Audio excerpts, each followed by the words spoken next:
السميع العلي العظيم من الشيطان اللعين الرجيم بسم الله الرحمن الرحيم الحمد لله رب العالمين الصلاة والسلام على سيدنا ونبينا وشفيعنا وطبيب قلوبنا ومولانا ومقتدانا بالقاسم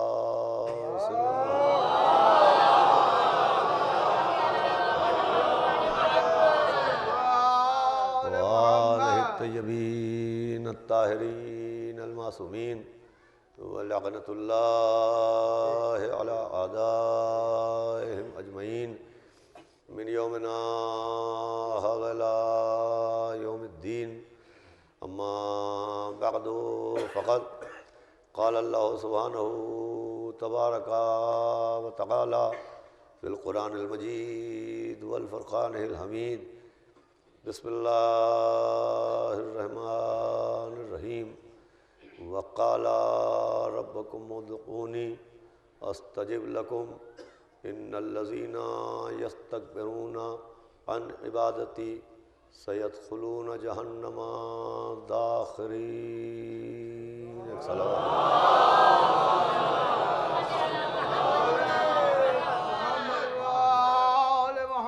قابل صد احترام عزاداران سرکار سید الشہداء، بزرگان ملت اور برادران ایمانی، یہ خمسہ مجالس جس کو منعقد ہوتے ہوئے امسال بطفیل چہاردہ معصومین علیہ السلام اور خصوصاً بتائید شہزادی اولیاء بنت رسول حضرت بطول جناب فاطمہ الزہرا سلام اللہ، یہ 19واں برس ہے حسینی اکیڈمی کے نوجوانان کی جانب سے اس خمسہ مجالس کو منعقد ہوتے ہوئے، اور آپ حضرات کی حوصلہ افزائیوں کے سبب مختلف عنوانات کے تحت آپ کے سامنے گفتگو کرتے کرتے یہاں تک منزل آئی ہے کہ اس سال اس خمسہ مجالس کا موضوع حکم دعا اور اہل بیت علیہم السلام ہے. دیکھیے، موضوع کوئی ہو، عنوان کوئی ہو، مقصد ایک ہی ہوتا ہے. ہر موضوع ایک دروازہ ہوتا ہے جو در اہل بیت تک پہنچاتا ہے. ہر عنوان ایک سفینہ ہوتا ہے جو ساحل عرفان اہل بیت تک پہنچاتا ہے. بہرحال عرض کرنے کے لیے مختلف عنوانات اختیار کیے جاتے ہیں، چنانچہ یہ ایک نامانوس سا عنوان جو اس سال اختیار کیا گیا، حکم دعا اور اہل بیت، اس پر عرض کرنے کے لیے آج تمہیداً میں نے قرآن کے 24ویں پارے اور 40ویں سورے کی جس آیت کو تلاوت کیا، اس میں خداوند عالم نے بہت ہی تاکید کے ساتھ دعا مانگنے کا حکم دیا ہے کہ تم مجھ سے دعا کرو، میں تمہاری دعا پوری کروں گا، مجھ سے سوال کرو، میں تمہیں عطا کروں گا. اور دعا کی اہمیت بھی سمجھائی ہے کہ وہ لوگ جو میری عبادت میں تکبر کرتے ہیں، غرور کرتے ہیں. اعلان ہو رہا ہے کہ ان الذین یستکبرون عن عبادتی، وہ لوگ جو میری عبادت میں غرور کرتے ہیں، میں ان کو بہت ہی ذلیل اور رسوا کر کے جہنم میں ڈالوں گا. جب ہمارے آپ کے امام حضرت امام جعفر صادق علیہ السلام سے کسی نے اس آیت کے سلسلے میں عرض کیا کہ حضرت، یہ جو قرآن میں اعلان ہوا کہ وہ لوگ جو میری عبادت میں غرور کرتے ہیں، یستکبرون عن عبادتی، ادھر مولانا ثقلین صاحب تشریف لے آئیں، تو یہ عبادت میں تکبر کیا ہے؟ تو امام نے فرمایا کہ عبادت میں تکبر یہ ہے کہ عبادت کی جائے اور دعا نہ مانگی جائے، نماز پڑھی جائے اور دعا نہ مانگی جائے، روزہ رکھا جائے اور دعا نہ کی جائے، حج کیا جائے اور دعا نہ مانگی جائے. فرمایا اللہ اسے تکبر کی علامت مانتا ہے کہ تم نے عبادت کی اور عبادت کے بعد ہمارے سامنے دامن دعا نہ پھیلایا. تم نے سجدے کیے، تم نے حج کیے، تم نے عبادتیں انجام دی، لیکن اگر بغیر دعا کے تم مصلی سے اٹھ گئے اور تم نے عبادت کو تمام کر دیا تو یہ تکبر کی علامت ہے، اور ایسا تکبر اور ایسا غرور کہ اللہ یہ کرنے والوں کو بہت ہی ذلیل و رسوا کر کے جہنم میں داخل کرے گا۔ اس کا مطلب یہ کہ اللہ کو نماز سے زیادہ نمازی کی دعا پسند ہے، اللہ کو روزے سے زیادہ روزے دار کی دعا پسند ہے، اللہ کو حاجی سے زیادہ حاجی کی دعا پسند ہے، اللہ سب سے زیادہ عبادت کے بعد دعا کو پسند کرتا ہے۔ اسی لیے ہمارے معصومین علیہ السلام نے دعا کو افضل عبادت قرار دیا۔ جب مولا کائنات جناب امیر المومنین حضرت علی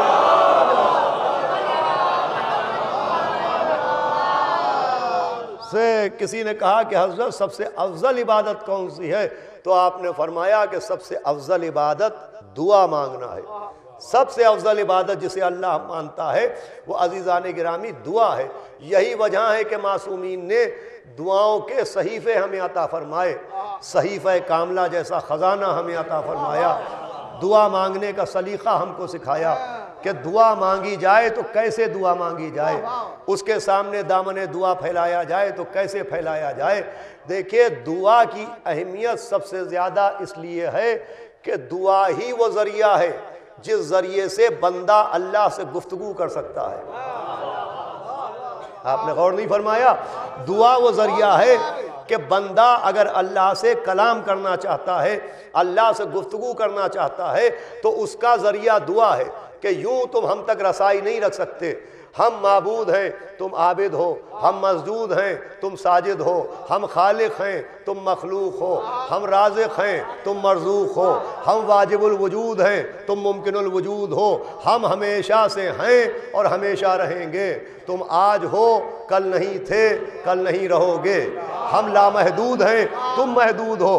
ہاں ہم نے تمہیں ایک موقع دیا کہ اگر چاہتے ہو کہ ہم سے گفتگو کرو تو ہم نے تمہیں موقع دیا ہے کہ دعا کے ذریعے ہم سے گفتگو کرو۔ تو دعا اللہ سے کلام کا ذریعہ ہے۔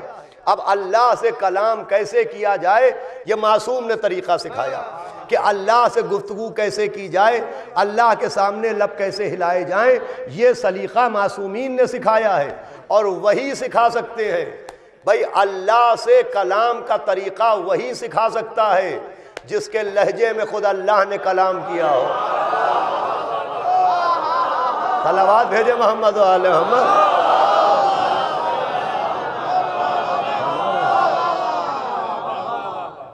جس کے لہجے میں شب معراج اللہ نے کلام کیا ہو وہی سکھائے گا کہ اللہ سے کلام کیسے کرو، وہی بتائے گا کہ اللہ سے گفتگو کرو۔ چنانچہ معصومین نے نہ جانے کتنی دعائیں عطا فرمائیں، یہ دعائے مشلول ہے اور یہ دعائے سباسب ہے اور یہ دعائے کمیل ہے اور یہ دعائے سماعت ہے، نہ جانے کتنی دعائیں، ہر مسئلے کی دعا ہے، ہر مصیبت کی دعا ہے، ہر مناجات کی دعا ہے۔ لیکن عزیزو دعائیں صرف حاجتیں پورے کرنے کا ذریعے کا نام نہیں ہے، بلکہ دعاؤں میں جو معصومین نے الفاظ استعمال کیے ہیں، جو فقرے استعمال کیے ہیں، اگر ان پر فکر کی جائے تو سمجھ میں آئے گا کہ دعا صرف جسمانی علاج کا نام نہیں ہے، روحانی علاج کا نام ہے۔ دعا صرف حاجتوں کو پورا کرنے کا ذریعہ نہیں ہے، دعا صرف طلب رزق کا ذریعہ نہیں ہے، بلکہ دعا بھی اصلاً عرفان اہل بیت کا ذریعہ ہے۔ اس کے لیے فکر ضروری ہے۔ خالی دعا رٹ لینے سے، صرف دعا پڑھ لینے سے، صرف دعا کو حفظ کر لینے سے کوئی فائدہ نہیں ہونے والا ہے۔ دیکھیں حفظ، یاد کرنے کو عربی میں حفظ کہتے ہیں اور غور کرنے کو فکر کہتے ہیں۔ حفظ سے انسان حافظ بنتا ہے اور فکر سے انسان عارف بنتا ہے۔ خالی حفظ کرنے سے کچھ نہیں ہوتا۔ ملت مسلمہ نے اسی حفظ پر زور دیا اور حفظ پر اتنا زور دیا کہ نہ جانے کتنے حافظ وجود میں آ گئے اور نہ جانے کتنے افراد قرآن کے حافظ بن گئے۔ حافظ بننے پر حیرت نہیں ہوئی، حافظ بن کے اہل بیت سے دور ہونے پر حیرت ہوئی۔ صلوات کا سہارا دے تو میں عرض کروں۔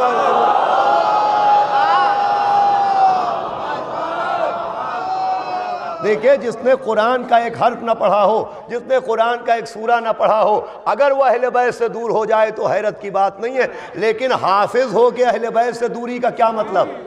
قرآن صامت رٹ کے قرآن ناطق سے دوری کا کیا مطلب؟ کیا سمجھایا؟ آیہ تطہیر پڑھ کے حدیث قصہ سے دوری کا کیا مطلب؟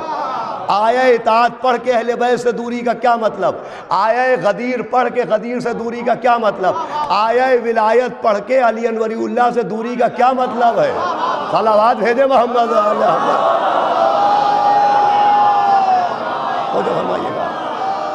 اس لیے کہ قرآن سے بڑا کوئی قصیدہ اہل بیت ہی نازل نہیں ہوا، قرآن سے بڑی کوئی فضائل اہل بیت کی کتاب ہی نہیں ہے۔ تو ہونا تو یہ چاہیے تھا کہ حافظ قرآن اہل بیت سے سب سے زیادہ قریب ہوتے، اس لیے کہ جنہوں نے اللہ کے کلام کے ذریعے اہل بیت کے قصیدے پڑھے ہوں اور یاد کیے ہوں، انہیں تو اہل بیت سے سب سے زیادہ نزدیک ہونا چاہیے۔ لیکن قرآن کو حفظ کر کے اہل بیت سے دوری اس بات کی دلیل ہے کہ حفظ کیا ہے، غور و فکر نہیں کی ہے۔ کیا سمجھایا؟ اگر غور و فکر کیا ہوتا قرآن پر، اگر غور کیا ہوتا قرآن پر، فکر کی ہوتی قرآن پر، تو اہل بیت سے دوری نہ ہوتی۔ تو جیسے قرآن کے لیے عزیزوں فکر ضروری ہے، چنانچہ آج تمہیدی مجلس ہے، میں آپ کے سامنے آپ کے اذہان کو اپنے ذہن سے جوڑنے کے لیے عرض کر رہا ہوں کہ سورہ بقرہ میں آیت نمبر 130 میں اللہ نے ان لوگوں کی تعریف کی ہے کہ جو قرآن کی تلاوت ویسے کرتے ہیں جیسے تلاوت کرنے کا حق ہے۔ سورہ بقرہ کی 130ویں آیت میں اللہ نے ان لوگوں کی تعریف کی ہے جو تلاوت قرآن ویسے کرتے ہیں جیسے تلاوت کرنے کا حق ہے۔ ایک شخص نے امام معصوم سے پوچھا کہ حضرت یہ قرآن کی تلاوت کا حق کیا ہے؟ یہ جو ہے کہ تلاوت ویسے کرنا چاہیے جیسے تلاوت کرنے کا حق ہے، تو حق تلاوت قرآن کیا ہے؟ تو امام نے فرمایا قرآن کی تلاوت کا حق یہ ہے کہ جب قرآن کی تلاوت کرو اور جیسے ہی آیت میں جنت کا ذکر آئے اللہ سے دعائے جنت کرو، جہاں پر جہنم کا ذکر آئے فوراً اللہ سے جہنم سے بچنے کی دعا کرو۔ امام نے فرمایا کہ حق تلاوت یہ ہے کہ ذکر اور فکر الگ نہ ہونے پائیں۔ صلوات بھیجے محمد وعلی محمد۔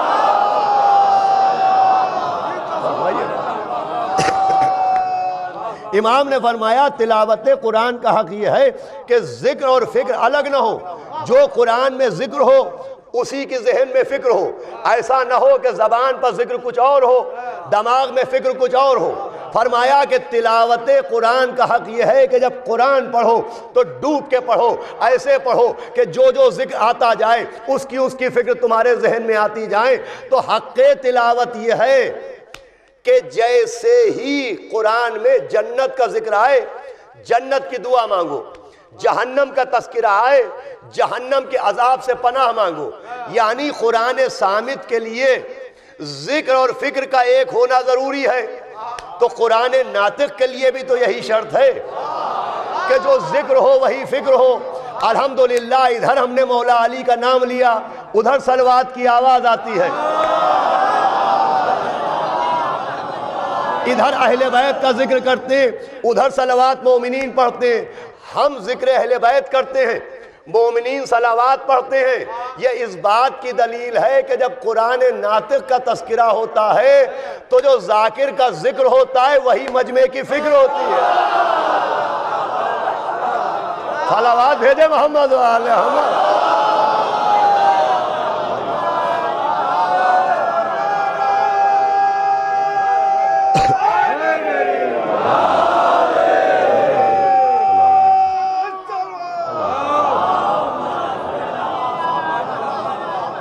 عزیزان گرامی، جیسے قرآن کے لیے ضروری ہے کہ فکر کی جائے، قرآن پر غور کیا جائے، ویسے ہی یہ جو دعائیں بھی ائمہ معصومین نے عطا کی ہیں، ان دعاؤں کا بھی مقصد صرف حاجتوں کو پورا کروانا نہیں ہے بلکہ دعاؤں کے ذریعے در اہل بیت تک پہنچانا ہے۔ دیکھیں اس زمانے میں فضائل کی کتابیں لکھ کے فضائل نہیں پہنچائے جا سکتے تھے۔ جس وقت بنی امیہ کی تلواریں مومنین کے سروں پر لٹک رہی ہوں اس وقت یہ ممکن نہیں تھا کہ فضائل کی کتابیں لکھ کے فضائل اہل بیت مومنین تک پہنچائے جاتے۔ یہ آل محمد کا احسان ہے کہ اب اپنی فضیلتیں کیسے پہنچائیں، تو انہوں نے فضائل کے کعبے کو دعا کا غلاف اڑا دیا۔ صلوات پڑھے محمد وعلی محمد۔ اب انشاءاللہ وہ منزلیں آئیں گی، وہ دعائیں سناؤں گا، وہ دعائیں آپ کے سامنے آئیں گی کہ جن کے ذریعے اللہ حاجتیں بھی پوری کرتا ہے اور جن کے ذریعہ فضائل اہل بیت کا عرفان بھی عطا کیا جاتا ہے۔ تو عزیزان گرامی، دعاؤں کے لیے فکر ضروری ہے، جیسے قرآن کے ذکر کے ساتھ فکر ضروری ہے، جیسے قرآن کا مقصد اہل بیت تک پہنچانا ہے، ویسے ہی دعاؤں کا مقصد بھی عرفان اہل بیت کروانا ہے۔ یہی وجہ ہے کہ کوئی دعا نہ بغیر صلوات کے شروع ہوتی ہے، نہ بغیر صلوات کے تمام ہوتی ہے۔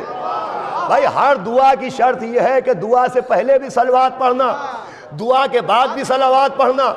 اللہ نے قبولیت دعا کا قانون یہ بنایا کہ میں صلوات کے بغیر تمہاری دعا نہیں سنوں گا۔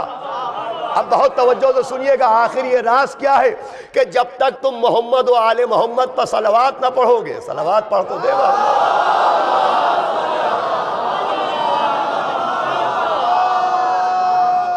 جب تک تم محمد و آل محمد پر صلوات نہ پڑھو گے میں تمہاری دعا نہیں سنوں گا۔ اب نوجوانوں کے لیے میں عرض کر رہا ہوں، پوری توجہ، آخر اس کا راز کیا ہے؟ یہ قانون کیوں بنایا کہ بغیر صلوات کے میں دعا نہیں سنوں گا؟ تو دیکھیں دعا کا مطلب کیا ہے؟ دعا ہے اصلاً سوال۔ جب ہم اللہ سے کوئی سوال کریں تو اسے شریعت دعا کہتی ہے۔ اگر ہم آپ سے کچھ سوال کریں تو یہ سوال ہے، انگریزی میں ریکویسٹ ہے، لیکن جب ہم نے اللہ سے کچھ سوال کیا تو اب اسے سوال نہیں کہا جائے گا، اسے دعا کہا جائے گا۔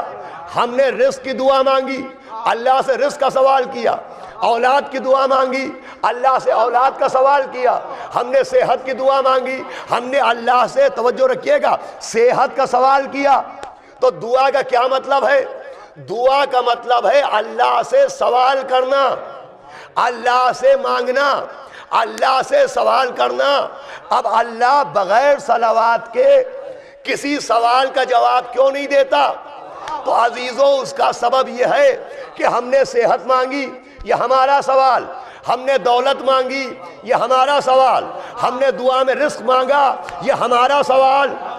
دعائیں ہمارا سوال ہے اللہ سے۔ ایک سوال نبی نے کیا اپنی امت سے، بسم اللہ الرحمن الرحیم، قل لا اسألکم، میں تم سے کوئی سوال نہیں کرتا سوائے اس کے کہ تم میرے اہل بیت سے محبت کرو۔ محبت اہل بیت ہے نبی کا سوال۔ آخری آدمی تو توجہ چاہتا ہوں، ہم نے اللہ سے صحت مانگی، اولاد مانگی، رزق کا سوال کیا، مگر نبی نے بھی ہم سے ایک سوال کیا۔ نبی کے سوال کا نام ہے اہل بیت کی محبت۔ ارے بھائی نبی نے محبت مانگی، یہ نبی کا سوال، توجہ رکھیے گا، اہل بیت کی مودت کا تقاضا کیا، یہ نبی کا سوال ہے۔ تو نبی نے محبت مانگ کے سوال کیا، ہم نے صلوات پڑھ کے جواب دیا۔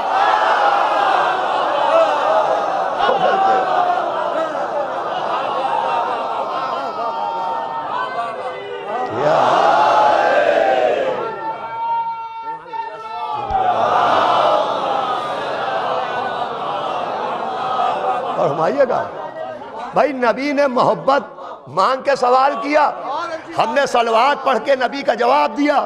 دیکھیں صلوات نہیں ہے، صلوات نبی کے سوال کا جواب کا نام ہے۔ جو نبی نے سوال کیا اس کے جواب کا نام ہے صلوات۔ صلوات وہی تو پڑھتا ہے جسے محبت ہوتی ہے، جو محبت نہیں کرتا وہ صلوات بھی نہیں پڑھتا۔ ارے بھائی تاریخ میں عبداللہ ابن زبیر نے اہل بیت پر صلوات پڑھنا چھوڑ دی۔ لوگوں نے کہا تم ان پر صلوات کیوں نہیں پڑھتے؟ کہا اس سے ان کی عزت ظاہر ہوتی ہے۔ حالانکہ ابن زبیر اہل بیت کے دشمن تھے، مگر زوجہ رسول کے بھانجے تھے، ان کے دشمن نہیں تھے۔ اہل بیت کے دشمن تھے، ازواج رسول کے دشمن نہیں تھے۔ اب لوگ ہم سے نہ کہیں آپ ازواج کو اہل بیت کیوں نہیں مانتے؟ ارے ان کا بھانجا تو مانتا نہیں، ہم کہاں سے نا؟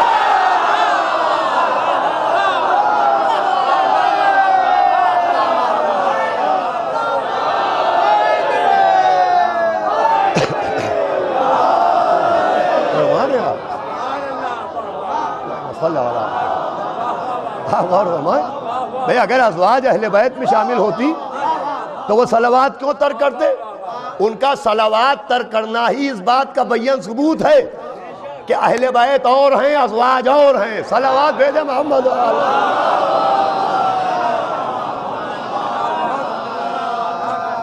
تو توجہ ہے آپ کی، صلوات کیا ہے؟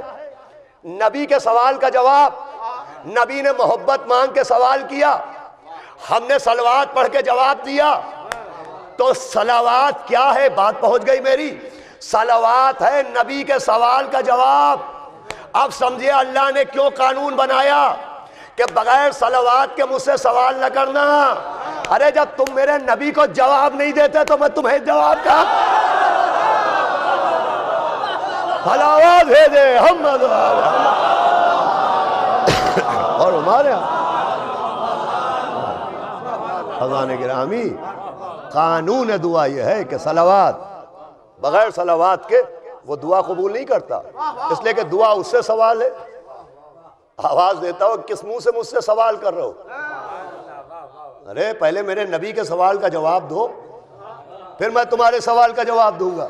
اذان گرامی دعا کا قانون ہے، بغیر صلوات کے وہ دعا قبول نہیں کرتا۔ اچھا پھر صلوات یہ ایسا جواب ہے کہ ہم بھی صلوات پڑھتے ہیں، فرشتے بھی صلوات پڑھتے ہیں، اور خود اللہ بھی صلوات پڑھتا ہے۔ اچھا آئیے پڑھیں صلوات۔ ہم نے صلوات پڑھی، اللہم صلی علی محمد و آل محمد، اے اللہ ان پر رحمت نازل کر۔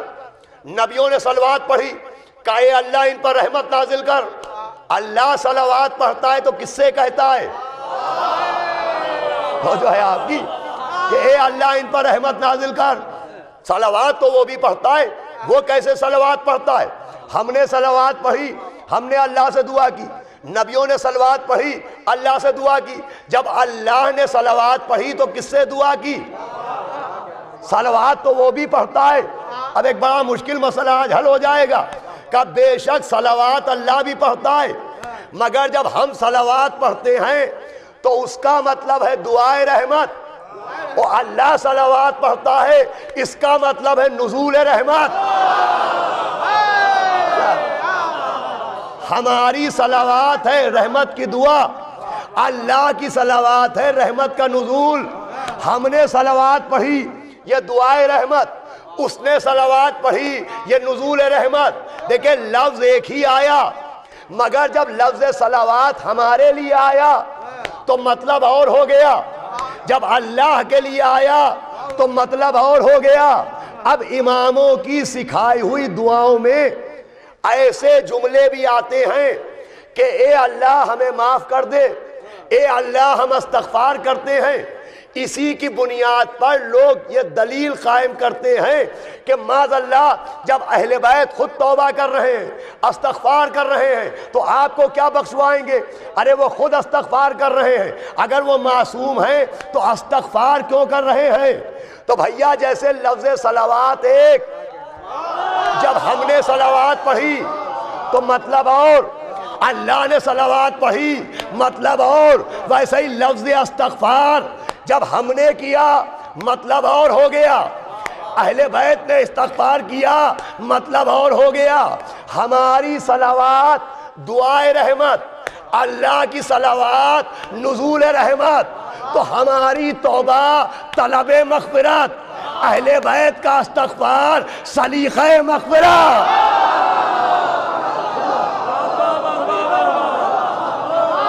صلوات بآواز بلند بھیجے محمد والا۔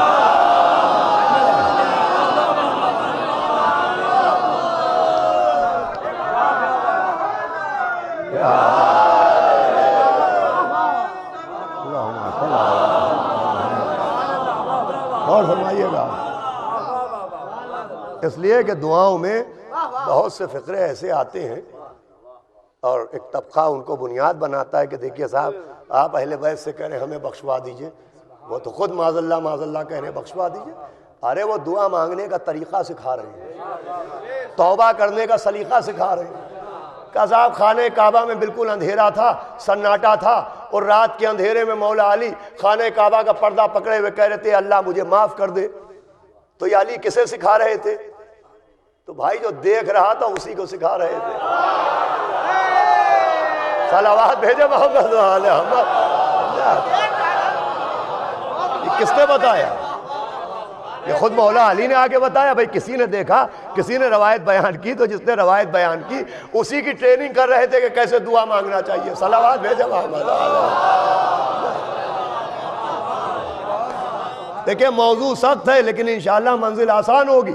آج تمہیدی گفتگو سے آپ جڑ گئے تو دعا کا عزیزان گرامی سلیقہ ہے، دعا کا قانون ہے۔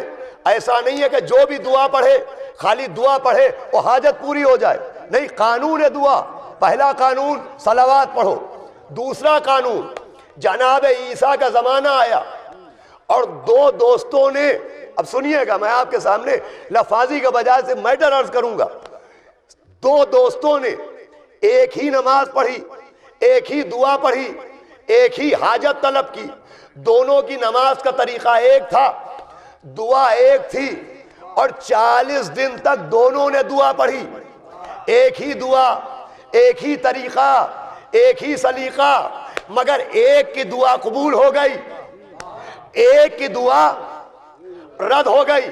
تو جس کی دعا رد ہوئی وہ حضرت عیسیٰ کے پاس آیا کہ حضرت یہی دعا آپ نے اسے بھی سکھائی، مجھے بھی سکھائی، یہی طریقہ اسے بھی بتایا، مجھے بھی بتایا، لیکن اس کی دعا قبول ہو گئی، میری دعا رد ہو گئی۔ جناب عیسیٰ نے آسمان کو دیکھا، حکم خدا آیا کہ اس سے کہہ دو کہ اس کی دعا اس لیے رد ہوئی کہ اسے تم پر شک تھا۔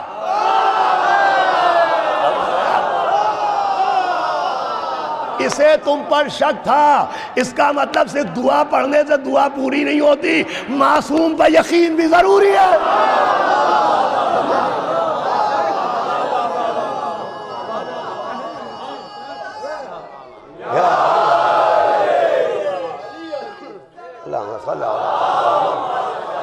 اور فرمایا آپ نے کہ معصوم پر یقین بھی ہو، جسے عیسیٰ پر شک اس کی دعا قبول نہیں ہوتی۔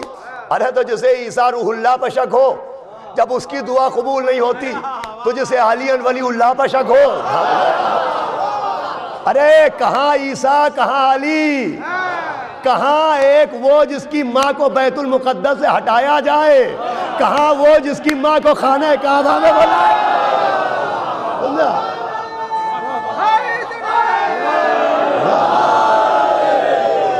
اور فرمایا دعا کے لیے عزیزوں قوانین ہے۔ خالی صاحب یہ دعا پڑھ لیجئے وہ دعا پڑھ لیجئے، ہمارا دعا دعا ہے، میڈیکل اسٹور کی دوا نہیں ہے۔ صلوات بھیجے محمد وآل محمد۔ آئیے بھائی مولانا مہدی صاحب ادھر تشریف لائیں، ایک صلوات بھیجے محمد وآل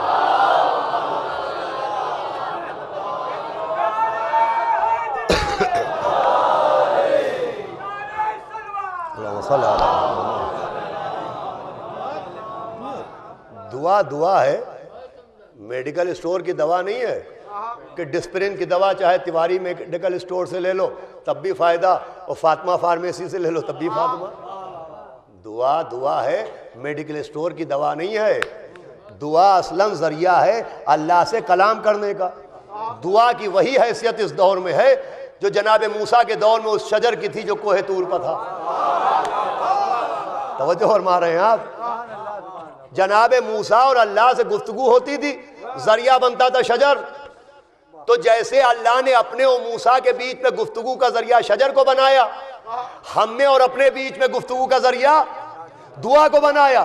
لیکن ہر شجر کے ذریعے موسیٰ کلام نہیں کرتے تھے۔ کیا سن رہے ہیں آپ؟ ایسا نہیں تھا کہ جس شجر کے پاس گئے اللہ کی آواز آنے لگی، نہیں، ایک خاص شجر کوہ طور پر تھا۔ اب وہ شجر ذریعہ کیوں بنا؟ تو علماء نے لکھا کہ کل وہ شجر جہاں پر تھا آج وہیں پر قبر علی ہے۔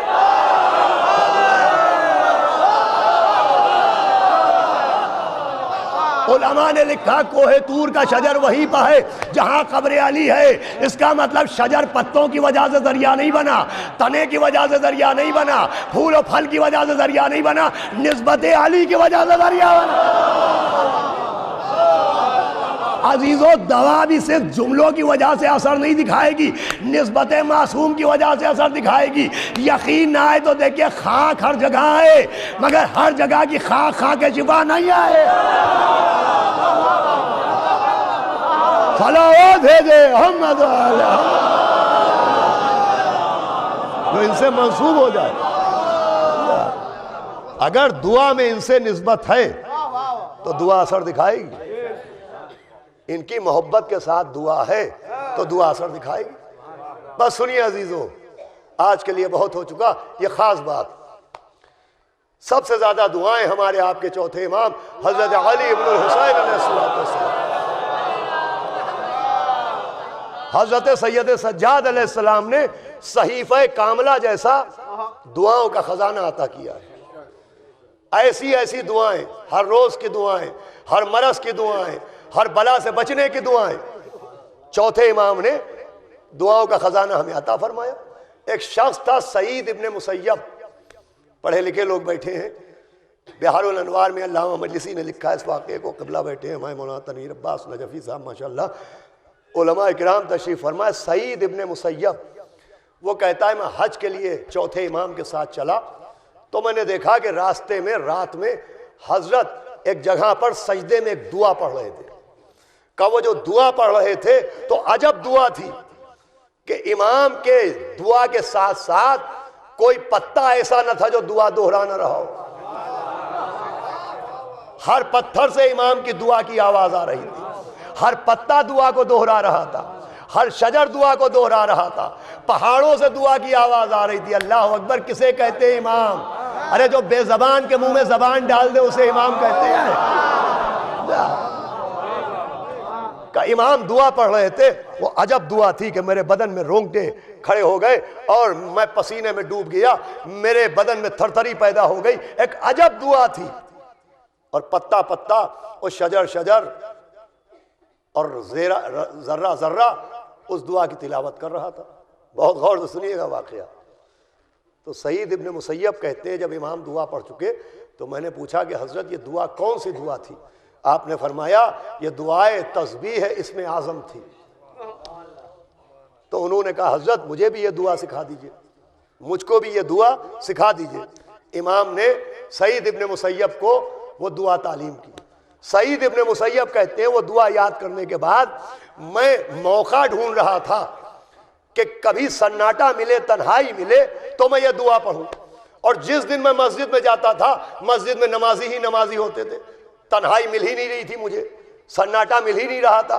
کہاں ایک دن آیا جس دن چوتھے امام کی شہادت کا دن تھا۔ سعید ابن مسیب لکھتے ہیں، سنیے گا غور سے، ابھی مذاہب بہت دور ہے۔ وہ لکھتے ہیں کہ چوتھے امام کی شہادت کے دن جب امام کا جنازہ اٹھا تو سارا مجمع امام کے جنازے کے ساتھ چلا گیا نماز جنازہ کے لیے۔ سعید ابن مسیب کہتے ہیں میں نے سوچا کہ آج سے اچھا موقع نہ آئے گا، لہٰذا میں جنازے میں کیوں جاؤں، میں مسجد میں جا کے دعا پڑھ لوں۔ وہ کہتے ہیں میں نے دعا کے لیے جنازہ چھوڑ دیا۔ یہ بہت پرانی عادت ہے،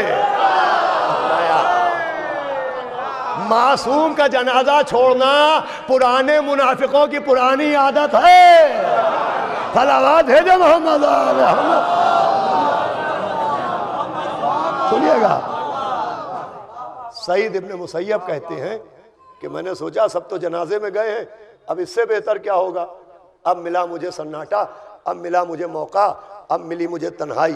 وہ کہتے ہیں میں مسجد میں وہ دعا پڑھنے کے لیے بیٹھا، ابھی میں نے دعا شروع کرنا چاہی تھی کہ ادھر امام کی نماز جنازہ ہو رہی تھی، کبھی 7ویں آسمان سے تکبیر کی آواز، کبھی 6 آسمان سے تکبیر کی آواز، کبھی 5ویں آسمان سے تکبیر کی آواز آ رہی تھی کہ مجھ پر ایسی ہیبت طاری ہوئی کہ دعا تو میں بھول گیا، غش کھا کے گر پڑا۔ کیا سنا آپ نے؟ ارے جس نے امام کو چھوڑا نہ دعا ملی نہ جنازہ ملا۔ تو جو سنیے گا، سعید ابن مسیب نے کہا زید ابن علی سے، جو راوی ہے اس روایت کے، جب ان سے زید ابن علی سے سعید ابن مسیب نے واقعہ سنایا تو کہا سعید بڑے احمق ہو تم، اگر میں ہوتا تو میں کبھی دعا کے لیے جنازے کو نہ چھوڑتا۔ اس کا مطلب امام کے دور میں بھی 2 طرح کے لوگ تھے، کچھ وہ تھے جو دعائے امام کو ترجیح دیتے تھے، کچھ وہ تھے جو غم امام کو ترجیح دیتے تھے، آج بھی موجود ہیں، کچھ اذان سن کے مجلس کو چھوڑ دیتے ہیں، کچھ مجلس حسین کو ترجیح دیتے ہیں، مگر امام کے اس واقعے نے، سعید ابن مسیب کی اس بات نے اس بات کا پیغام دیا کہ اگر معلم کو چھوڑو گے تو تعلیم کام نہیں آنے والی۔ صلوات بھیجے محمد والے محمد۔ دعا میں اثر کب آئے گا؟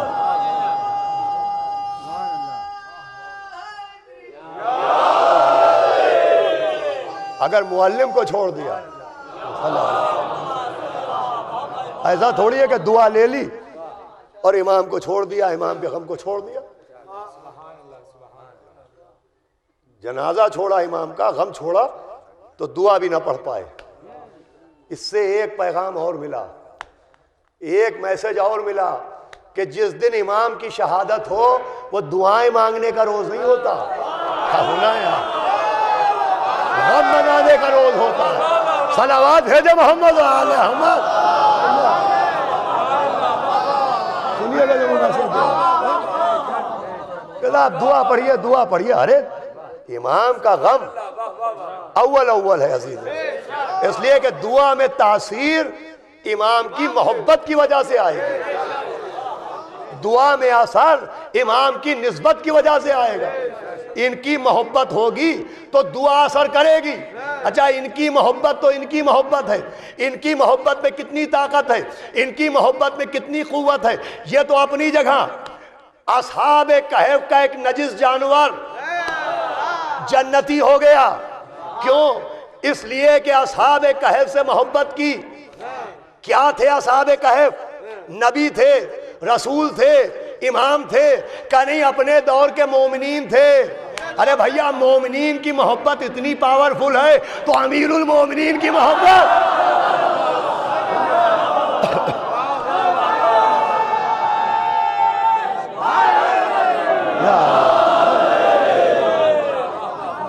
اثر محبت سے آئے گا۔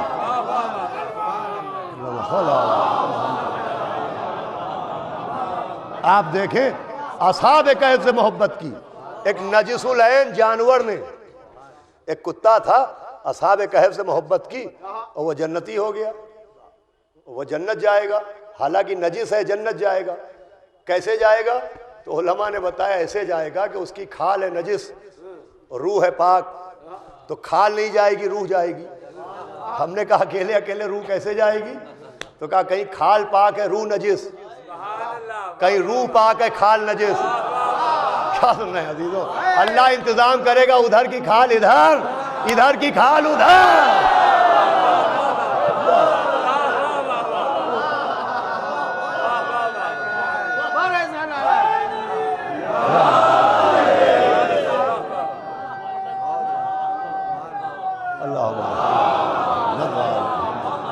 تو عزیزان گرامی، ان کی محبت سے دعاؤں میں تاثیر آتی ہے۔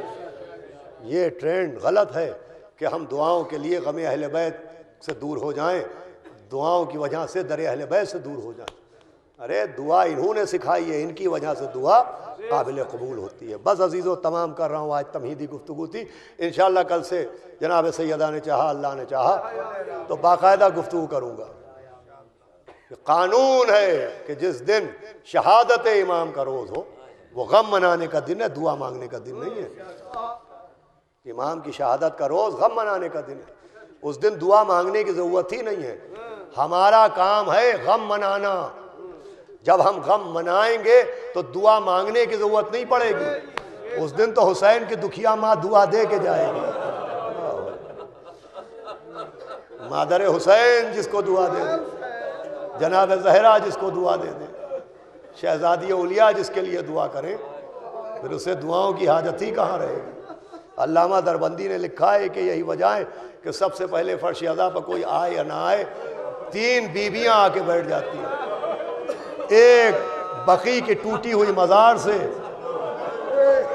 ٹوٹی ہوئی قبر سے شہزادی اولیاء آتی ہیں، جناب زینب اپنی قبر مطہر سے برآمد ہوتی ہیں، اور ایک 4 برس کی یتیمہ کی قبر پر پہنچتی ہے، اور یہ تینوں بیویاں آ کے فرش عزا پر بیٹھ جاتی ہیں، اور رونے والے رو کے چلے جاتے ہیں۔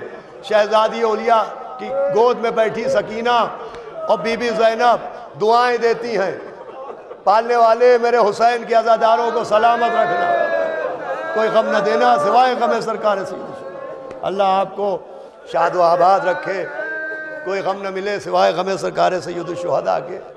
دیکھیے آج محرم کی 15 تاریخ ہو گئی، اور ماشاءاللہ چاند رات، بلکہ اس سے پہلے استقبال اعضاء کی مجلسوں سے یہ سلسلہ شروع ہو گیا تھا، اور آج 15 محرم تک پھر ماشاءاللہ پہلی مجلس میں اتنا بڑا مجمع آ گیا۔ یہ جو ابھی ساری واہ واہ ہو رہی تھی، سبحان اللہ اور نعرے لگ رہے تھے، اگر میں فضائل پر مجلس ختم کر دیتا ہوں اتر آتا تو نہ واہ واہ ہوتی نہ جزاک اللہ ہوتی۔ کیوں کرے مصائب نہ پڑھے تو مجلس کہاں ہوئی؟ اس لیے کہ اصلاً لوگ رونے ہی آتے ہیں، حالانکہ جو مصائب پڑھے جاتے ہیں وہ رلانے کے لیے نہیں پڑھے جاتے، مصائب تو مر جانے کے لیے ہوتے ہیں، رونے کے لیے یہی بہت ہوتا ہے کہ سیدہ پرسا لینے آتی ہے۔ آپ نے محسوس کیا تو رونے کو بہت ہوگا۔ سیدہ پرسا لینے آتی ہیں، دستور دنیا یہ نہیں ہے، دستور دنیا یہ ہے کہ جس کے گھر میں موت ہو جائے لوگ پرسا دینے جاتے ہیں، کوئی پرسا لینے نہیں آتا۔ لیکن ہائے حسین کی دکھیا ماں جس نے ایک تمنا کی تھی، بابا میرے لال با روئے گا کون؟ اور میں نے گزشتہ برس بھی عرض کیا تھا کہ دیکھیے 10 محرم کو غم ختم ہونے کا دن نہیں ہے، مصیبتیں ختم ہونے کا دن نہیں ہے، 10 سے تو آغاز ہے مصیبتوں کا۔ اب یہ تو ہماری جسم کی مجبوریاں ہیں، ہم انسان ہیں، ہمارے بدن کی مجبوریاں ہیں کہ 10 محرم کو ہم پابرہنہ رہتے ہیں اور 11 کو اپنے پیروں میں چپل ڈال لیتے ہیں۔ لیکن عزیزوں اگر آپ غور کیجئے تو پابرہنہ رہنے کے دن یہی ہیں، اس لیے کہ سید سجاد ہاتھوں میں ہتھکڑیاں، پیروں میں بیڑیاں، کمر میں لنگر، گلے میں خاردار توق، پابرہنہ کوفے سے شام، کربلا سے کوفہ، کوفے سے شام۔ سب سے زیادہ مصیبت کے دن عزیزوں یہی ہیں۔ یہ وہ دن ہے کہ علی کی بیٹیاں بے مخنہ و چادر پا برہنہ بے ردا پھرائی گئی۔ کون؟ بی بی زینب۔ جناب فضہ کہتی ہیں، بس 2 یا 4 منٹ مصائب، آپ کی آوازیں بلند ہو چکی ہیں، اور یہی طریقہ گریہ ہے۔ جن اماموں نے ہمیں نماز روزہ سکھایا ہے انہی اماموں نے رونے کا طریقہ بھی سکھایا ہے کہ رو تو ایسے رو جیسے ہماری جدہ فاطمہ زہرا روتی۔ جناب فضہ کہتی ہیں کہ امام حسن علیہ السلام 2 سال کے تھے تو وہ کہتی ہیں میں نے دیکھا مولا علی بیت الشرف میں تشریف لاتے تھے تو امام حسن باپ کو دیکھ کے دوڑتے تھے اور باپ اپنی گود میں بیٹے کو اٹھا لیتا تھا، مولا علی اپنی آغوش میں امام حسن کو لے لیتے تھے۔ کہ جب امام حسین 2 سال کے ہوئے تب بھی یہی ہوا کہ مولا علی آتے تھے، امام حسین دوڑتے تھے، بیٹا باپ کی طرف بڑھتا تھا، باپ گود میں لے لیتا تھا۔ فضہ کہتی ہے میں نے غور کیا جب بی بی زینب 2 برس کی ہوئی اور مولا علی گھر میں باہر سے آئے اور یہ شہزادی اپنے باپ کو دیکھ کے دوڑی تو مولا نے بی بی کو گود میں نہیں اٹھایا بلکہ اپنی انگلی بی بی کے ہاتھوں میں تھمائی اور گھر کے آنگن میں ٹہلانے لگے، اس کونے سے اس کونے تک، اس کونے سے اس کونے تک۔ فضہ کہتی ہے ایک دن میں نے پوچھ لیا آقا ارے بیٹی کو گود میں اٹھانے کے بجائے گھر کے آنگن میں کیوں ٹہلاتے ہیں؟ آواز دی فضہ میں زینب کو پیدل چلنے کا عادی بنا رہا ہوں، اس لیے کہ بعد قتل شاہ آدھا کا بہا یہ حوصلہ گھر جلا کے خاک کر ڈالا، رسول اللہ کا شامیاں بستند بازو زینب و کلثوم را توقع حضر گلوے سید سجاد۔ بعد قتل امام بی بی اور شہزادیاں پیدل، آپ سوچئے اس کوفے میں آئیں جہاں کبھی شہزادی بن کے آئی تھی۔ آپ ذرا اندازہ لگائیے کہ ہم ایک محلے میں رہتے ہوں اور 20 سال اس محلے میں رہے اور اتنی عزت ہوئی کہ بچے بھی دیکھ کے ادب سے اپنی جگہ کھڑے ہو جاتے ہیں اور بزرگ بھی خود ہاتھ اٹھا کے سلام کرتے ہیں۔ ایک محلے میں 20 برس گزارنے کے بعد ہم کہیں چلے جائیں اور 2-3 سال بعد واپس آئیں تو اس محلے میں وہ بچے جو ہمیں دیکھ کے تعظیم کرتے تھے وہ ڈھیلے اٹھا کے مارنے لگے۔ کیا گزرے گی عزیزوں، مصائب تو سوچنے کے لیے ہوتے کہ جس کوفے میں اس شان سے آئی تھی شہزادی کہ آگے عباس کاندھے پر تلوار رکھے ہوئے آواز دے رہے تھے اہل کوفہ آنکھیں بند کرو، علی کی شہزادی آئی ہے۔ اب اسی کوفے میں منادی ہوئی، دیکھنے والوں دیکھ لو، علی کی بہو بیٹیاں۔ اللہ آپ اندازہ لگائیں کون سا کوفہ؟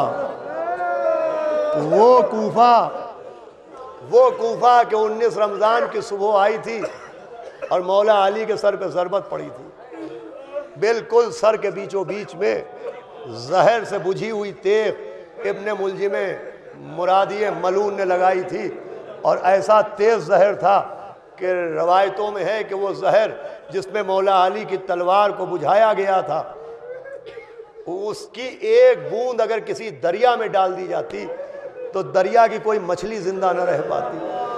وہ تیغ مولا علی کے سر پر بالکل ابن ملجم نے بیچوں بیچ ماری تھی۔ اس طرح کے 2 زخم تاریخ نے دیکھے۔ 19 رمضان کو جیسا زخم مولا علی کے سر پہ آیا، 10 محرم کو ویسا ہی زخم عباس دلاور کے سر پہ آیا۔ کیا سنا آپ نے؟ 19 رمضان کو جیسا زخم مولا علی کے سر پہ آیا، 10 محرم کو ویسا ہی زخم عباس دلاور کے سر پہ آیا۔ باپ بیٹوں کے سروں پر زخم ایک سا لگا، مگر ایک فرق رہا، جب باپ کے سر پر تلوار پڑی مٹی اٹھا کے زخم میں ڈال لی، مگر ہائے عباس، ہاتھ کٹے ہوئے گرے تو کوئی سہارا دینے والا نہیں، بس تمام ہو رہی عزیزوں۔ مولا نے بڑا کرم کیا کہ میں نے اتنا پڑھ دیا۔ 19 رمضان کی صبح آئی تھی اور جب امام کو گلیم میں لپیٹ کے شہزادے بیت الشرف کی طرف لے کے چلے اور آپ بیت الشرف کے قریب آئے تھے تو آپ نے اپنی چشم مبارک کو وا کیا اور کہا بیٹا حسن ہم کہاں پائیں؟ کہا بابا گھر بالکل قریب ہے۔ کہا بیٹا ساتھ میں کون ہے؟ کہا بابا آپ کے چاہنے والے آ رہے ہیں۔ کہا میرے لال ان کا شکریہ ادا کرو، وہ ان کو یہیں پر روک دو۔ کہا بابا آپ کی عیادت کو آ رہے ہیں۔